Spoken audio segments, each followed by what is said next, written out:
Shabbat Shalom, everyone. It's great to see you. So I had a lot of feedback about last week's teaching on gratitude, and I was really kind of sorting through and thinking on it myself. Tonight we're going to do one element that we talked about last week. We're going to explore gratitude's indebtedness. And I got a lot of feedback about this concept. So I'm going to briefly begin by recapping last week. If you didn't see it, I encourage you to go back and watch it because there's a lot more into it. But we talked about gratitude. The Hebrew word is hakarat hatov, and it literally means recognizing the good. Recognizing the good. So I really love that. In the declaration in Psalm 116, we read, "How can I repay God for all his kindness to me?" And the psalmist is saying, I recognize, I acknowledge the good, and I am indebted to the one who gave it to me. We spoke last week about how many rabbinic scholars actually felt that Moshe did not take part in the plagues of the Nile, instead Aaron did, because Moshe felt indebted to the Nile for saving his life when he was a baby and he was placed in a basket inside of the Nile to float. When we are grateful, there is an indebtedness that is a necessary element. And this indebtedness is extended to everything and anything, really, that is the source of the conduit of a blessing.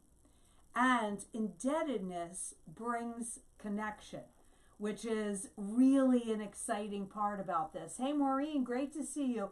Hey, Anita, good to see you, honey. Hey, Deb, good to see you. My other sister is here, too. Great to have you all. Shabbat Shalom. So this indebtedness really brings about connection. Now, let me recap what we talked about last week. When we are grateful for our food that brings us life, we realize that food comes from animals and plants and the earth. And when we are practicing this way of gratitude in its fullness, it's not just bless this food to our bodies kind of prayer before we eat.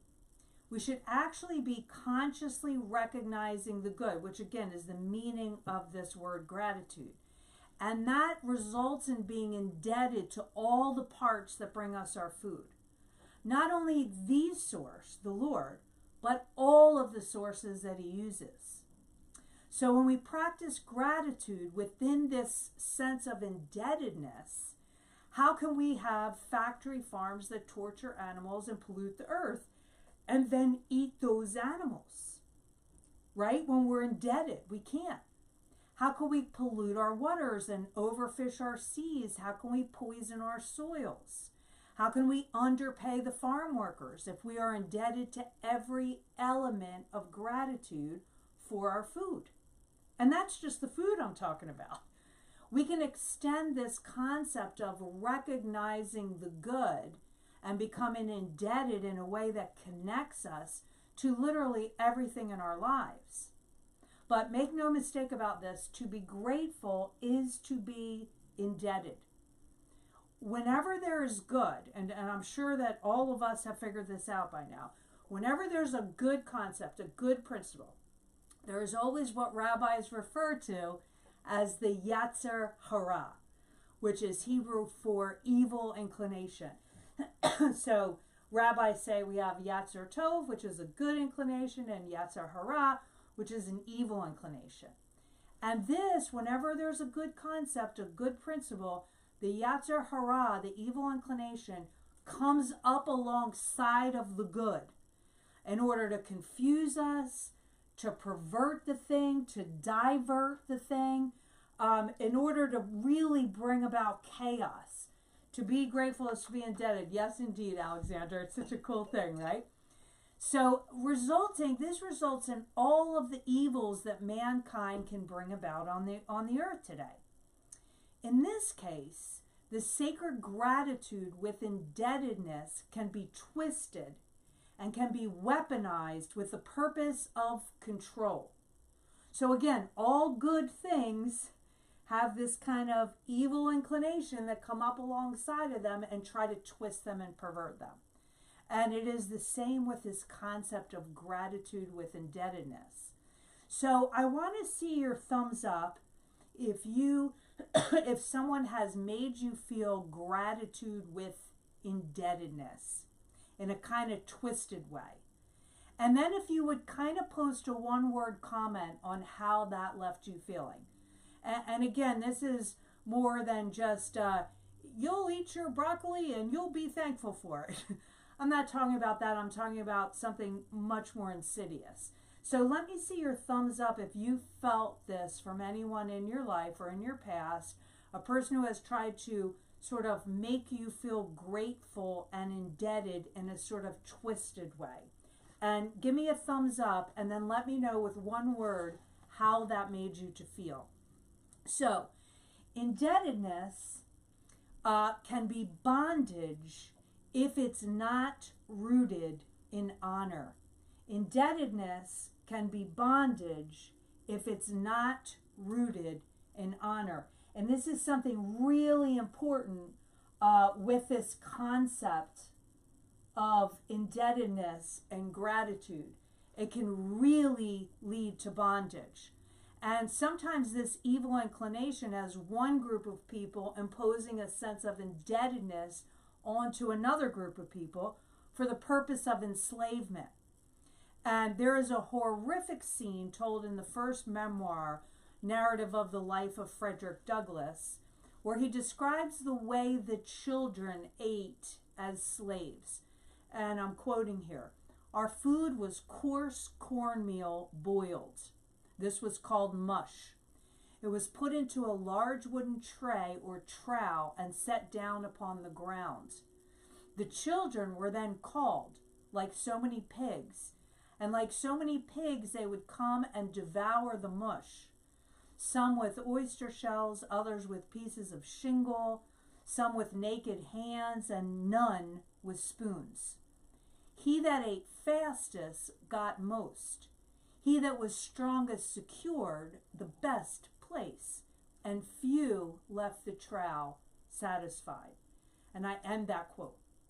So, this awful competition for something which they needed for life, which these children needed for life to fill their stomach, was created by these slave owners.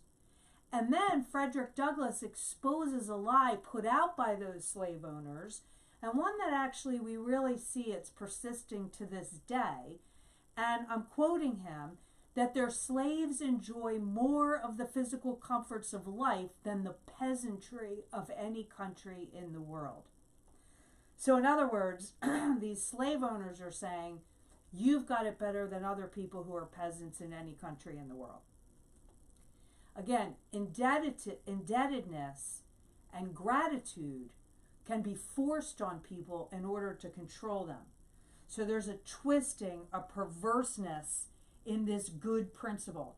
Diana says, hurt. Hey, Evelyn, good to see you, honey. Shabbat shalom. Love you. Alexander says that's how a lot of poor families grow up too. Exactly. Alex says, wait, can we repeat that peasant quote? We sure can. What he said is what slave owners said. And again, don't forget, I always post this teaching in the membership group. But what slave owners said to their slaves was, their slaves enjoy more of the physical comforts of life than the peasantry of any country in the world. So what were they really saying to these people that had to eat this mush and fight for it for their very sustenance? They were saying, be grateful, be indebted, because you have it better than other people. And again, we see this over and over again. And so we always have to know that wherever there's a good principle, there can be an evil principle. So let me give you an example of, it's mind manipulation. That's exactly right, Alex. Let me give you an example of a good example of this, where the Yatzer Tov, the good inclination, was at work in this gratitude and this indebtedness thing that was happening. So I was in Sedona, Arizona recently, and I was actually with my two sisters who are watching right now, and we had a great time, great vacation there. My mom blessed us all to go there, And we went to this park, and my brother also was with us, Bruce and his wife. We went to this park where there were natives who were selling their handmade jewelry. And as I was walking up to one of the tables, I heard a sort of white older couple say this: "Isn't this nice that they give the Indians a chance to sell their jewelry and make an honest living?" Now, from this Yatzer Hara, this evil inclination, comes this kind of imposed expectation that the natives be grateful for the opportunity to be on land that was stolen from them and sell their handmade jewelry to people who are sometimes treating them as children who just came to their door and knocked, and it's trick or treat, right? Oh, look how cute you all are, right? This is this kind of twisted gratitude and indebtedness. So I went to the table of one young woman, and I picked up a bracelet, and I actually have it on, and I asked her about the meaning of the symbols. And she went through the meaning of all these symbols very politely and quickly. And then as I asked her more questions, she spoke slower and with more intention to me. And she told me the deeper meaning of the ancient native symbols on this, and the copper that it was made of, and the history of that in the area. And I bought the bracelet from her. And I thanked her for making it and sharing the meanings with me. And that connection of gratitude was actually felt both ways, because the more interested I was in the symbols and their meanings and in the history, the more connected the gratitude and indebtedness was really both ways. And then our transaction was done, right? I paid her for it. I started to walk away, and she said, "Wait, could I show you one thing?" And I said, "Yeah." And she showed me a picture of her 13-year-old son making bracelets. And she said, "This design of the bracelet that I bought was my 13-year-old son's first design. And these bracelets, of which I bought one, were his first group that he made on his own. He learned the art from his father, who learned from his father." And then she asked if she could just take a quick photo of me wearing it on my wrist for him, because I was the first person who bought his bracelet. Now, this was not a con. She wasn't trying to manipulate me. She didn't have to show me this or tell me this. I already bought the bracelet. But because there was this connection, because I was grateful for the art and for the story and for the history, she was grateful for me. And we were indebted to each other. And there was connection. So we see this in good ways, and we see this in bad ways. As we talked about last week, there is gratitude, there is indebtedness, there is connection, and there is honor. And these are the kind of four elements of gratitude as they play out in all of their different ways. And all of them very important to one another. Gratitude and indebtedness connect us in honor. Justice always comes to fruition in this place of gratitude, indebtedness, connection, and honor, right? There can't be disrespect or injustice in true gratitude and with indebtedness, right? There just can't be. Indebtedness has some roots in humility, right? Which is why we kind of struggle with being in debt.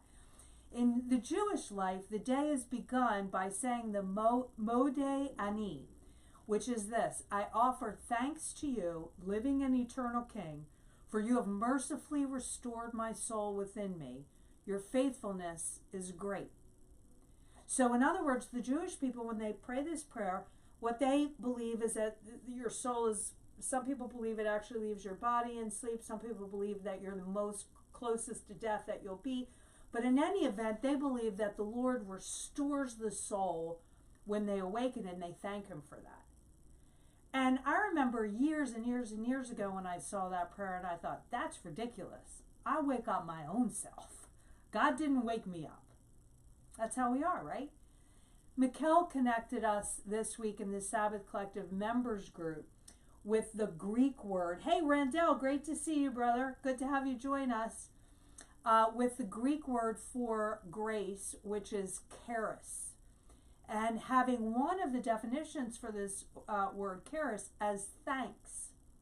Thanks for benefits. Thanks for services. Thanks for favors.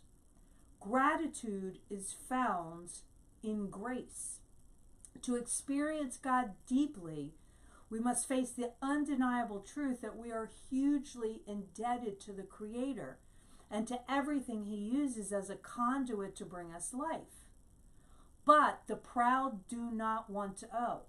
And like we talked about earlier, how the proud and some people want to use indebtedness and gratitude to oppress other people. They also do not want to owe themselves. They don't want to owe anything to anybody. They're entitled. Why should they thank an animal or honor the dirt or treat another person with gratitude, indebtedness, or connection, or honor the Lord for waking them up? To walk in gratitude's indebtedness, and this is the big one. To walk in gratitude's indebtedness is to live with an unobserved ego. Now read that one more time and say it out loud with whoever you're watching with, or if you're alone, still say it out loud. To walk in gratitude's indebtedness is to live with an unobserved ego. Now, you may say, how the heck does that work? Yes, feeling indebted is an uncomfortable feeling. And this is because each of us has a strong inclination to be autonomous and in control. When we owe another person, we lose a little of our independence and control. But that indebtedness doesn't diminish our own hard work or talent or contribution to our successes. We aren't fading ourselves out in order to illuminate another. We're simply connecting to the world, not only to the Lord as the source, but to all the others that He uses as conduits to bring it to us. Paul uses this sense of grace and indebtedness in a really cool way too. Hey Tanya, wow, we have the whole family tonight. Tanya, good to have you, my niece. So Paul says this, so let no one boast about human beings, for all things are yours. And he goes on and says, now in what I have said here, brothers, I have used myself and Apollos as examples to teach you not to go beyond what the Tanakh says, which is proudly taking the side of one leader against another. After all, what makes you so special? What do you have that you didn't receive as a gift? And if in fact it was a gift, why do you boast as if it weren't? And that text is found in 1 Corinthians 3, 2 through 3 through 1, and 4, 6, and 7. The backstory of this text is there's a faith community that has all these different teachers that come through, and they have all these different mentors. But instead of really embracing the diversity and appreciating everyone's contribution and the fullness of that contribution in unity, and then allowing that gratitude to become indebtedness, which connect the whole group together, this particular faith community decides they're going to have divisions and sides. Barika, great to see you, honey. Shabbat shalom. Paul uses a word here, proudly, and that means to be swollen, to be overinflated, to be distended beyond its proper size.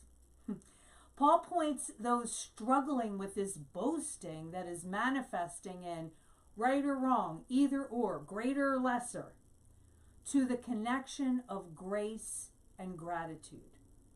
It's all a gift. So he's saying, what do you have to be prideful about? Well, people really boast for two reasons. I'm going to ask you to be honest here for a second and tell me which of these two you fall into. People boast for two reasons, either pride or insecurity. Now, pride is the pleasure of thinking you are more. And the other side of that egocentric view is insecurity, which is the sense of not being enough. But here's the thing with these two, pride and insecurity. It seems like they're opposite, but really they're both still a self-focus. Whether it's pride or whether it's insecurity, to be inflated or deflated are two sides of the same coin. So in other words, it's ego, right? It's the observed ego, which we said that we weren't going to observe. Randall is saying, for each class I have the grace to teach, I first thank the students for signing up for the class. Oh, that's beautiful, Randall.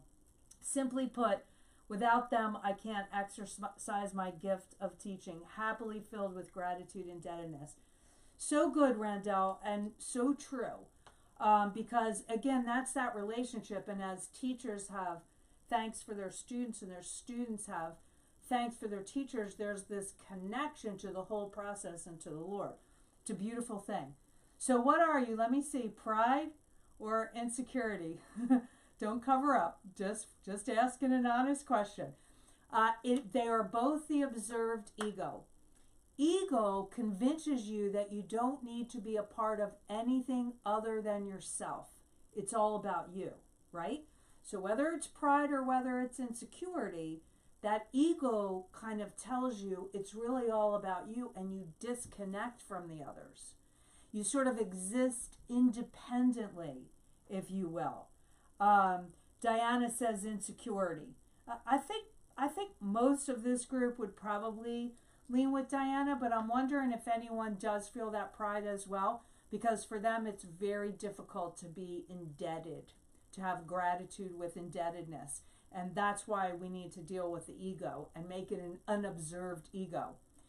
Ego separates and isolates. Ego also takes pleasure in us and them thinking. Egos of a feather flock together, right? If we are ego-centered, we will seek people who think exactly like us and affirm us. And these unhealthy, entitled tribes are communities really where egos gain strength. And they fuel off of each other, but not in a healthy connection way, in a way where they're feeding one another's ego. Alexander says, I feel like it depends on the situation in New York City. It's easy to feel insecurity. It sure is. If you think of yourself as compared to other people. But there are situations where I feel pride for what I do. Right. And definitely when we get into that whole judgy thing, that's a kind of pride, right? Because when we think we have the right to judge someone, then that tells us that we think we're in that position of judge where we can, right? So that's kind of pride too. Easing God out, Randall says. EGO, cool. This is something someone shared with me sometime ago. Exactly, that is exactly what ego does. That's so good, Randall. You need to post that after we're done on the page. That's really good for ego. So again, unhealthy communities feed this. The Jewish mystical sources say, this is really cool, that the Yetzer Hara, that's the evil inclination, covers your essence like mud on a windshield. Our evil inclination covers our essence like mud on a windshield. Again, the job of the ego is, and again, the Yetzer Hara in the ego, the observed ego, is to make things seem different than they actually are. That's huge. And when the solution to low self-esteem is not self-affirmation, you can look at yourself in the mirror and tell yourself how beautiful and smart and talented you are until you breathe your last breath. The solution to low self-esteem is not self-affirmation. Ryan says, I'm going to switch mine from insecure to ego for sure. Yeah. Well, just to qualify, Ryan, insecurity is ego and pride is ego. So both of those are different sides of the same coin. Because when you're insecure, it means that your focus is on self.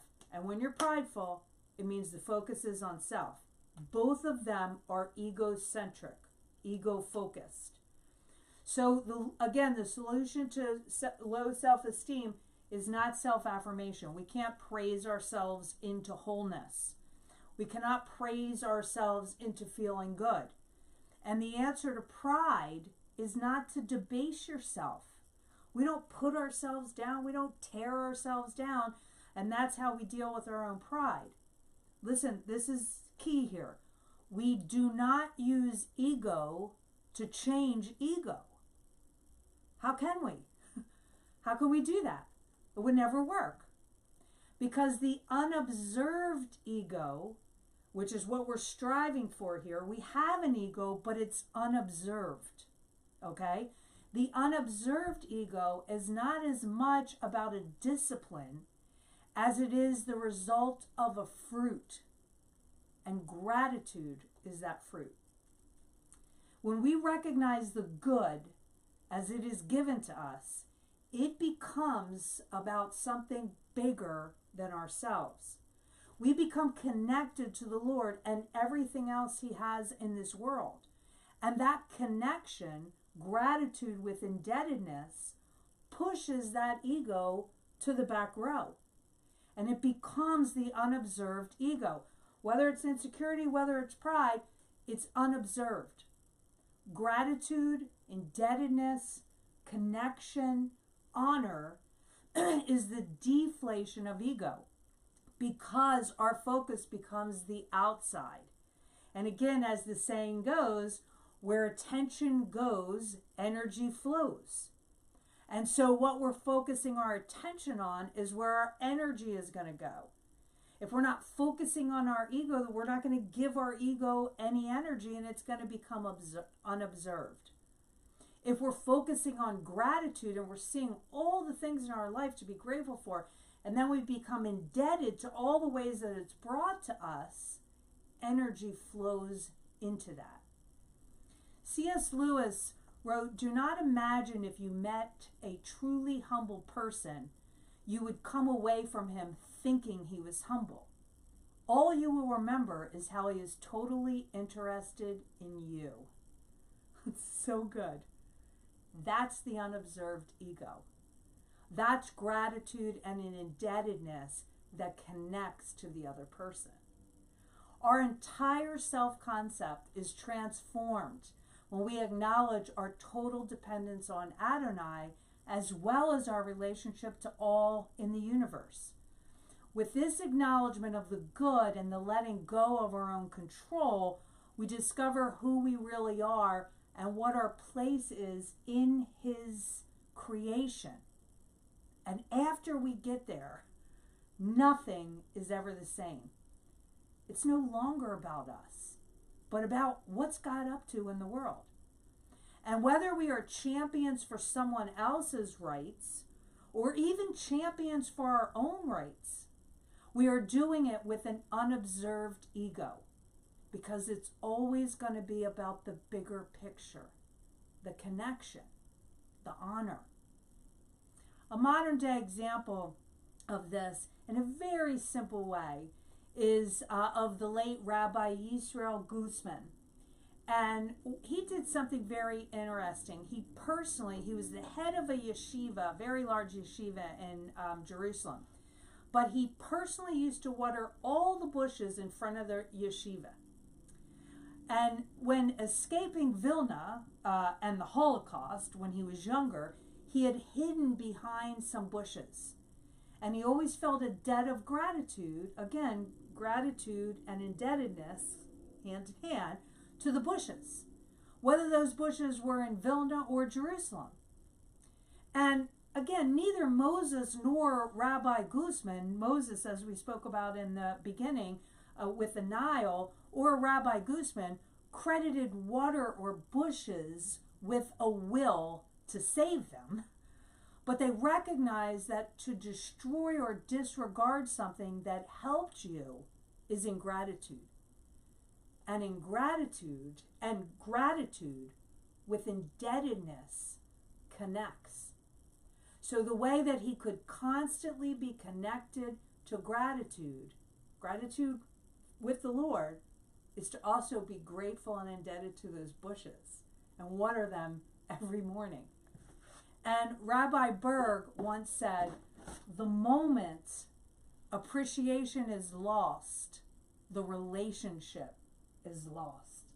That's so true. And how we see that in marriages and families and friendships, right? The moment the appreciation is lost, the relationship is lost.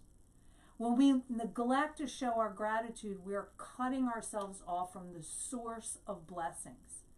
But when we practice gratitude and become indebted and connect in that way, we are opening up the gateway for more to come. Gratitude, indebtedness, connection, and honor.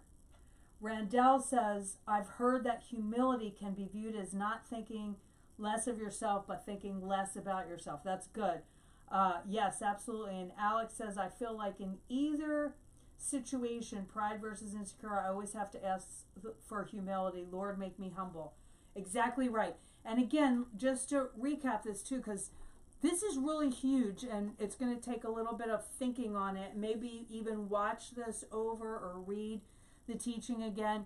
That again, it's not that we have to work on not having our ego, because ego doesn't deal with ego, right? We simply, the unobserved ego is a fruit that comes from the fruit of gratitude.